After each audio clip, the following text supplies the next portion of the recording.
ഇന്ന് നമ്മൾ was able to എന്ന ഫ്രേസിനെ പറ്റി പഠിക്കുകയാണ്.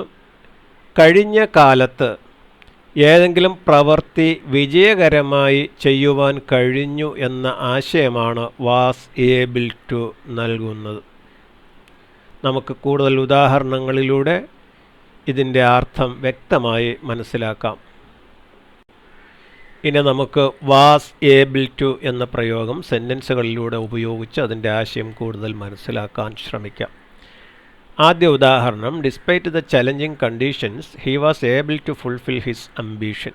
ഡിസ്പൈറ്റ് ഉണ്ടായിരുന്നിട്ടും, ദ ചലഞ്ചിങ് കണ്ടീഷൻസ് വെല്ലുവിളികൾ നിറഞ്ഞ സാഹചര്യങ്ങൾ എന്ന് വെച്ചാൽ വെല്ലുവിളികൾ നിറഞ്ഞ സാഹചര്യങ്ങൾ ഉണ്ടായിരുന്നിട്ടും, he was able to fulfil അവന് സാക്ഷാത്കരിക്കുവാൻ കഴിഞ്ഞു. He was able to fulfil.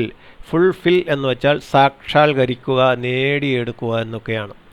He was able to fulfil അവന് സാക്ഷാത്കരിക്കുവാൻ കഴിഞ്ഞു. ഹിസ് അംബീഷൻ അവൻ്റെ അഭിലാഷം. അടുത്ത sentence, with his new glasses he was finally able to read small letters without difficulty.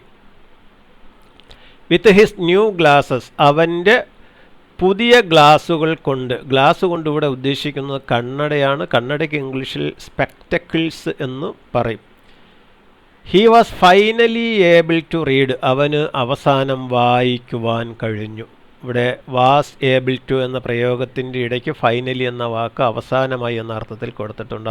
അത് ഒഴിവാക്കിയാൽ he was able to read അവന് വായിക്കുവാൻ കഴിഞ്ഞു. സ്മാൾ ലെറ്റേഴ്സ് ചെറിയ അക്ഷരങ്ങൾ, വിത്തൗട്ട് ഡിഫിക്കൽറ്റി പ്രയാസം കൂടാതെ.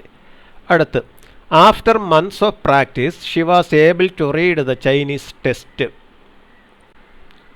ആഫ്റ്റർ മന്ത്സ് ഓഫ് പ്രാക്ടീസ് മാസങ്ങളുടെ പരിശീലനത്തിന് ശേഷം she was able to read അവൾക്ക് വായിക്കുവാൻ കഴിഞ്ഞു ദ ചൈനീസ് ടെക്സ്റ്റ് ചൈനീസ് ഭാഷയിൽ എഴുതിയിട്ടുള്ള ഗ്രന്ഥങ്ങൾ. അടുത്ത്, despite her fear of heights she was able to conquer her nerves and climb to the top of the mountain. Despite ഉണ്ടായിരുന്നിട്ടും, ഹെർ ഫിയർ ഓഫ് ഹൈറ്റ്സ് ഉയരത്തെക്കുറിച്ചുള്ള അവളുടെ ഭയം, ഉയരത്തെപ്പറ്റിയുള്ള അവളുടെ ഭയം ഉണ്ടായിരുന്നിട്ടും, she was able to conquer അവൾക്ക് കോൺകെയർ ചെയ്യുവാൻ കഴിഞ്ഞു, കീഴ്പ്പെടുത്തുവാൻ കഴിഞ്ഞു. ഹെർ നെർവ്സ് അവളുടെ ഭയം, അവളുടെ ഭയത്തെ അവൾക്ക് കീഴ്പ്പെടുത്തുവാൻ കഴിഞ്ഞു. And climb to the top of the mountain എന്നിട്ട് പർവ്വതത്തിൻ്റെ മുകളറ്റം വരെ അവൾക്ക് കയറുവാനും കഴിഞ്ഞു. അപ്പോൾ ഇവിടെ she was able to conquer എന്നാൽ അവൾക്ക് കീഴടക്കുവാൻ കഴിഞ്ഞു. അടുത്ത്, by studying diligently he was able to pass his exams with high scores. by studying diligently, ഈ diligently എന്ന് വെച്ചാൽ ഉത്സാഹത്തോടെ, ഇവിടെ എഴുതിയിരിക്കുന്ന രീതി diligently എന്നാണ് വായിക്കേണ്ടത്, diligently. by studying diligently ഉത്സാഹത്തോടെ പഠിച്ചതുകൊണ്ട് he was able to pass അവന് ജയിക്കുവാൻ കഴിഞ്ഞു ഹിസ് എക്സാംസ് അവൻ്റെ പരീക്ഷകൾ വിത്ത് ഹൈ സ്കോർസ് ഉന്നത മാർക്കുകളോടുകൂടി. അപ്പോൾ ഇവിടെ ഈ സെൻറ്റൻസുകളിലെല്ലാം വാസ് ഏബിൾ ടു ഉപയോഗിച്ചിരിക്കുന്നത് എന്തെങ്കിലും നേട്ടം കഴിഞ്ഞ കാലത്ത് നേടിയെടുക്കുവാൻ കഴിഞ്ഞു എന്ന അർത്ഥത്തിലാണ്. ഇവിടെ ശ്രദ്ധിക്കുവാനുള്ളത്, ടു വാസ് ഏബിൾ ടു എന്നതിലെ ടുവിന് ശേഷമാണ് ക്രിയകൾ വന്നിരിക്കുന്നത്. ആ ക്രിയകളാണ് പച്ച മഷിയിലൂടെ ടൈപ്പ് ചെയ്തിരിക്കുന്നത്. ആ ക്രിയകളുടെ രൂപം നോക്കുക, അത് പാസ്റ്റ് ടെൻസോ പാസ്റ്റ് പാർട്ടിസിപ്പിളോ അല്ല. കാരണം ഇത് ഇവിടെ ക്രിയകൾ നമ്മൾ ഒരു പ്രവൃത്തി കംപ്ലീറ്റ് ചെയ്തു എന്ന ആശയമാണ് ഈ സെൻറ്റൻസ് തരുന്നത്. പക്ഷേ ആശയം നമുക്ക് ശരിക്ക് തരുന്നത് ഇവിടെ വാസ് ഏബിൾ ടുവിലെ വാസാണ്. പക്ഷേ ക്രിയകളൊക്കെ പ്രസൻറ്റ് ടെൻസ് രൂപത്തിലാണ് കാണപ്പെടുന്നത്. അത് പ്രത്യേകം ശ്രദ്ധിക്കുക. ടുവിനോടൊപ്പം ചേർന്ന് വരുമ്പോൾ അത് ഇൻഫിനിറ്റ് എന്ന് പറയും. ടു ഒഴിവാക്കിയാൽ അതൊക്കെ പ്രസൻറ്റ് ടെൻസ് രൂപമാണ്. അത് പ്രത്യേകം ശ്രദ്ധിക്കുക. തുടർന്ന് നമുക്ക് വാസ് ഏബിൾ ടു എന്ന പ്രയോഗം കൂടുതൽ മനസ്സിലാക്കാം. അടുത്ത സെൻറ്റൻസ് നോക്കൂ. Despite the language barrier they were able to communicate effectively through gestures and expressions. Despite the language barrier ഭാഷയുടെ വേലിക്കെട്ടുണ്ടായിരുന്നിട്ടും, ബാരിയർ എന്ന് വെച്ചാൽ തടസ്സം, വേലിക്കെട്ട് എന്നൊക്കെയാണ് അർത്ഥം. ദേ വെയർ ഏബിൾ ടു അവർക്ക് കഴിഞ്ഞു. കമ്മ്യൂണിക്കേറ്റ് ഇഫക്റ്റീവ്ലി, ഫലപ്രദമായി ആശയവിനിമയം നടത്തുവാൻ. They were able to communicate effectively, അവർക്ക് ഫലപ്രദമായി ആശയവിനിമയം ചെയ്യുവാൻ കഴിഞ്ഞു. ത്രൂ ജസ്റ്റേഴ്സ്, ആംഗ്യഭാഷകളിലൂടെയും ആൻഡ് എക്സ്പ്രഷൻസ്, ഭാവപ്രകടനങ്ങളിലൂടെയും. അപ്പോൾ ഇവിടെ വാസ് ഏബിൾ ടു കമ്മ്യൂണിക്കേറ്റ് എന്നതിന് പകരം വെയർ ഏബിൾ ടു കമ്മ്യൂണിക്കേറ്റ് എന്നാണ് കൊടുത്തിരിക്കുന്നത്. കാരണം അതിന് തൊട്ട് മുമ്പ് ബഹുവചന രൂപമായ അവർ എന്ന അർത്ഥമുള്ള ദേ വന്നതുകൊണ്ടാണ് അവിടെ അതിനോട് ചേർന്ന് വരുന്ന വാസ് എന്ന വാക്ക് വെയറായിട്ട് അതിൻ്റെ ബഹുവചന രൂപമായിട്ട് മാറിയത്. ദേ വെയർ എന്ന് ഉപയോഗിക്കുന്നത് ദേ പ്ലൂറലായതുകൊണ്ടാണ് അവിടെ വാസ് മാറി പ്ലൂറൽ ഫോമായ വെയർ ഉപയോഗിച്ചിട്ടുള്ളത്. അടുത്ത ഉദാഹരണം നോക്കൂ. With her determination and perseverance she was able to overcome obstacles and achieve her goals. With her determination, അവളുടെ ദൃഢനിശ്ചയം കൊണ്ടും, ആൻഡ് പെർസിവറൻസ്, അശ്രാന്ത പരിശ്രമം കൊണ്ടും, നിരന്തര പരിശ്രമം കൊണ്ടും, she was able to overcome, അവൾക്ക് മറികടക്കുവാൻ കഴിഞ്ഞു അല്ലെങ്കിൽ തരണം ചെയ്യുവാൻ കഴിഞ്ഞു. ഒബ്സ്റ്റക്കിൾസ്, തടസ്സങ്ങൾ, ആൻഡ് അച്ചീവ് ഹെർ ഗോൾസ്, എന്നിട്ട് അവൾ അവളുടെ ലക്ഷ്യങ്ങൾ നേടുകയും ചെയ്തു. അപ്പോൾ ഇവിടെ she was able to overcome, അവൾക്ക് തരണം ചെയ്യുവാൻ കഴിഞ്ഞു. അടുത്ത്, despite the stormy weather the rescue team was able to reach the stranded hikers in time. Despite the stormy weather, വളരെ മോശമായ കാലാവസ്ഥ ഉണ്ടായിരുന്നിട്ടും, ഇവിടെ സ്റ്റോം എന്ന് വെച്ചാൽ കൊടുങ്കാറ്റ് എന്നർത്ഥമാണ്. സ്റ്റോമി എന്ന് വെച്ചാൽ ആ അർത്ഥത്തിൽ, ആ ആശയത്തിലുള്ള വളരെ പ്രക്ഷുബ്ധമായ കാലാവസ്ഥ ഉണ്ടായിരുന്നിട്ടും the rescue team was able to reach, ആ രക്ഷാപ്രവർത്തനം നടത്തുന്ന ടീമിന് അവിടെ എത്തിച്ചേരുവാൻ കഴിഞ്ഞു. ദ സ്ട്രെയിൻഡ് ഹൈക്കേഴ്സ്, ഒറ്റപ്പെട്ടുപോയ അല്ലെങ്കിൽ കുടുങ്ങിയ, ഹൈക്കേഴ്സ് എന്ന് വെച്ചാൽ നമ്മൾ മുമ്പും പഠിച്ചിട്ടുള്ളതാണ്, വിദൂര സ്ഥലങ്ങളിൽ, അതായത് ഗ്രാമപ്രദേശങ്ങളിലും അല്ലെങ്കിൽ പർവ്വത മേഖലകളിലും വനപ്രദേശങ്ങളിലും കാൽനടയായിട്ട് ഒത്തിരി ദൂരം സഞ്ചരിക്കുന്ന കാൽനട യാത്രക്കാരെയാണ് ഹൈക്കേഴ്സ് കൊണ്ട് ഉദ്ദേശിക്കുന്നത്. അങ്ങനെ ഒറ്റപ്പെട്ടുപോയ ഹൈക്കേഴ്സിനെ കൃത്യസമയത്ത് തന്നെ കണ്ടെത്തുവാൻ റെസ്ക്യൂ ടീമിന് കഴിഞ്ഞു, കാലാവസ്ഥ വളരെ മോശമായിരുന്നിട്ടും. അടുത്ത sentence, with the right tools and resources they were able to build an innovative equipment from scratch. With the right tools and resources, ശരിയായ ഉപകരണങ്ങളും വിഭവങ്ങളും ഉപയോഗിച്ചുകൊണ്ട് they were able to build, അവർക്ക് നിർമ്മിക്കുവാൻ കഴിഞ്ഞു. They were able to build, അവർക്ക് നിർമ്മിക്കുവാൻ കഴിഞ്ഞു. ആൻ ഇന്നോവേറ്റീവ്, നൂതനമായ, എക്യുപ്മെൻറ്റ്, ഒരു ഡിവൈസ് അല്ലെങ്കിൽ ഉപകരണം, മെഷീൻ, അതുപോലുള്ള യന്ത്രം, ഫ്രം സ്ക്രാച്ച്, അതിൻ്റെ ഏറ്റവും അടിസ്ഥാന ഘട്ടത്തിൽ നിന്നും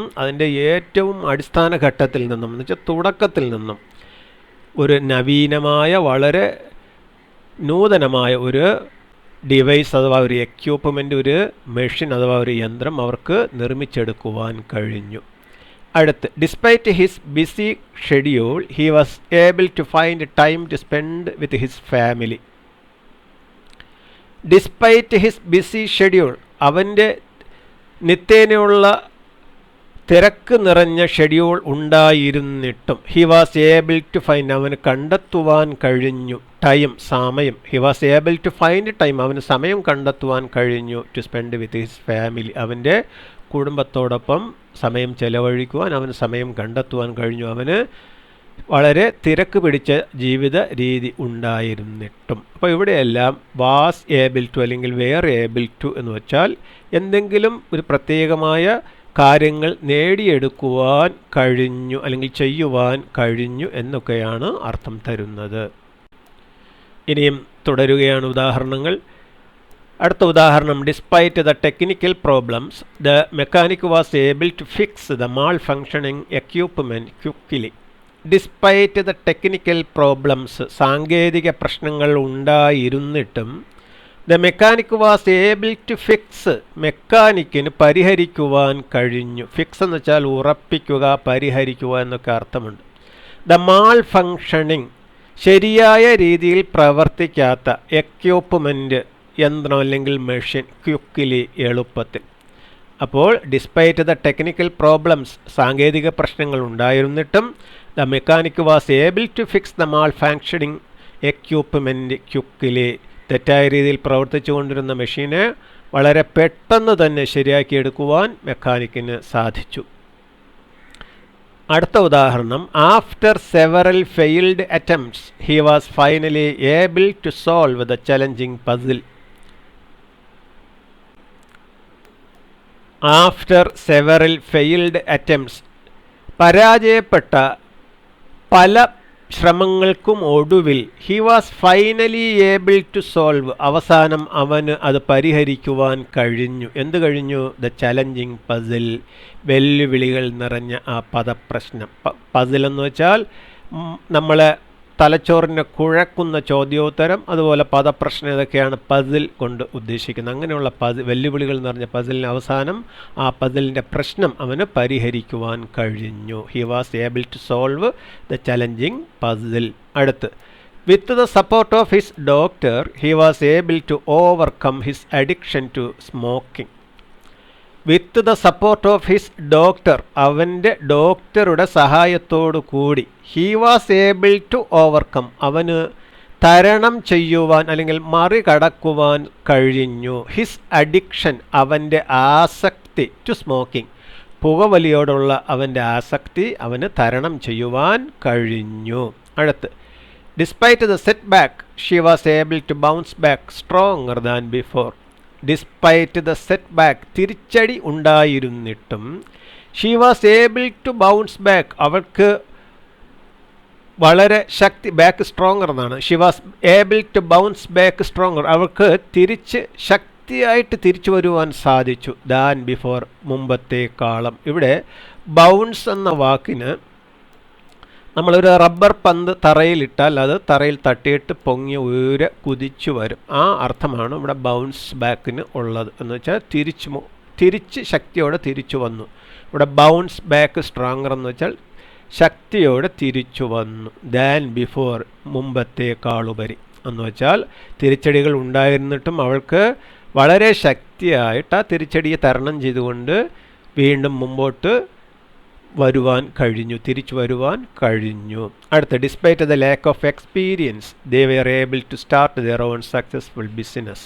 despite the lack of experience, അനുഭവ സമ്പത്തിൻ്റെ അഭാവം ഉണ്ടായിരുന്നിട്ടും. ലാക്ക് എന്ന് വെച്ചാൽ അഭാവം. Despite the lack of experience, അനുഭവത്തിൻ്റെ അഭാവം ഉണ്ടായിരുന്നിട്ടും. They were able to start, അവർക്ക് തുടങ്ങുവാൻ കഴിഞ്ഞു. ദെയർ ഓൺ സക്സസ്ഫുൾ ബിസിനസ്, അവരുടെ സ്വന്തമായ വിജയപ്രദമായ ബിസിനസ് അവർക്ക് തുടങ്ങുവാൻ കഴിഞ്ഞു. എന്ന് വെച്ചാൽ അവർക്ക് ആ ബിസിനസ് ചെയ്ത് മുൻ പരിചയമൊന്നുമില്ലായിരുന്നിട്ടും അവർക്കൊരു ബിസിനസ് തുടങ്ങുവാനും അതിൽ വിജയിക്കുവാനും കഴിഞ്ഞു. അപ്പോൾ ഇവിടെയെല്ലാം വാസ് ഏബിൾ ടു അല്ലെങ്കിൽ വെയർ ഏബിൾ ടു കൊണ്ട് ഉദ്ദേശിക്കുന്നത് കഴിഞ്ഞ കാലത്ത് നേട്ടം നേടിത്തന്ന ഏതെങ്കിലും പ്രവൃത്തികൾ വിജയപ്രദമായി ചെയ്യുവാൻ കഴിഞ്ഞു എന്നാണ്.